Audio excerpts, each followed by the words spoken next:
ताहा आवेग ही आवेग एबे टिके आगु को आगे भी किशोर भाई पाखु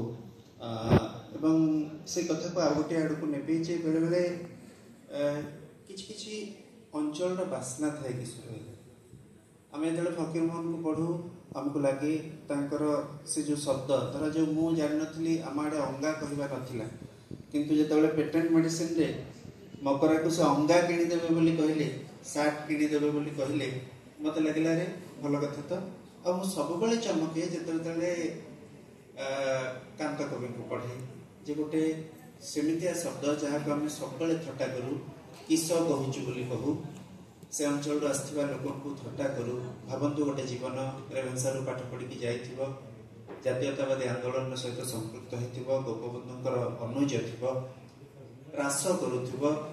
एवं सेतेबेलकु बंदे उत्कल जननी लेखा सारिथिबो सेमती गोटे जीवन में हठात आसीबो कुष्ठल को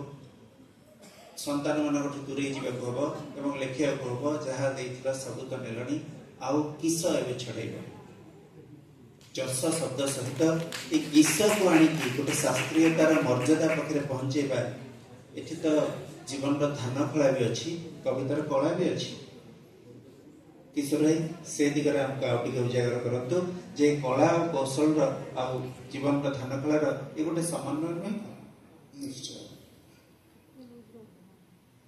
झाड़र अमल को जदि आम सुंदर भाव सजईदबा झाड़र अमल को सहीटा हो सुना कला सहीटा हूँ आगामी काली खेतर विहन आशीष अन्न आयुष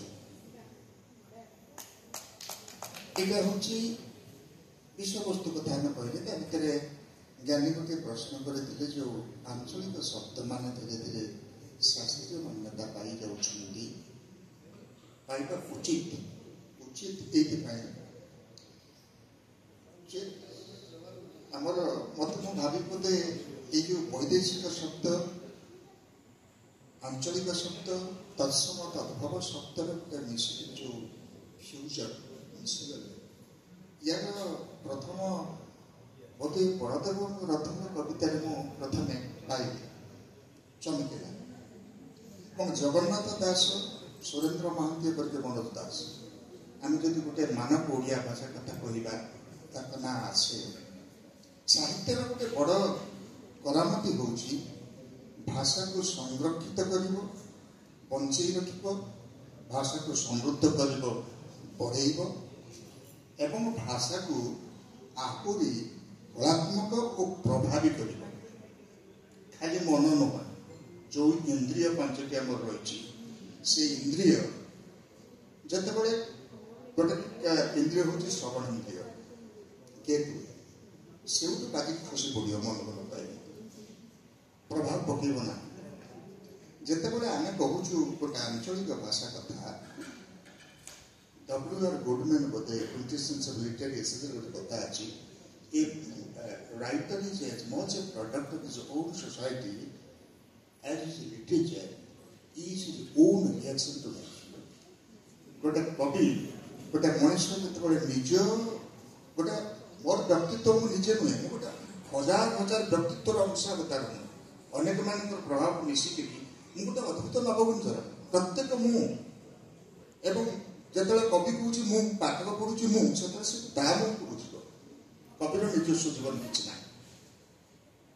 से कहूँ जिते गोटे शब्द को आम गोटे सोसाइटी आम भेटुचु गोटे सोसाइटी बढ़ी आसूँ गोटे चलनी भितर से शब्द मो भर रही से शब्दटा को जब मुझे ठीक भाव प्रयोग कर पारि से अन्न को छुईब ग्रहणीय हम से भाषार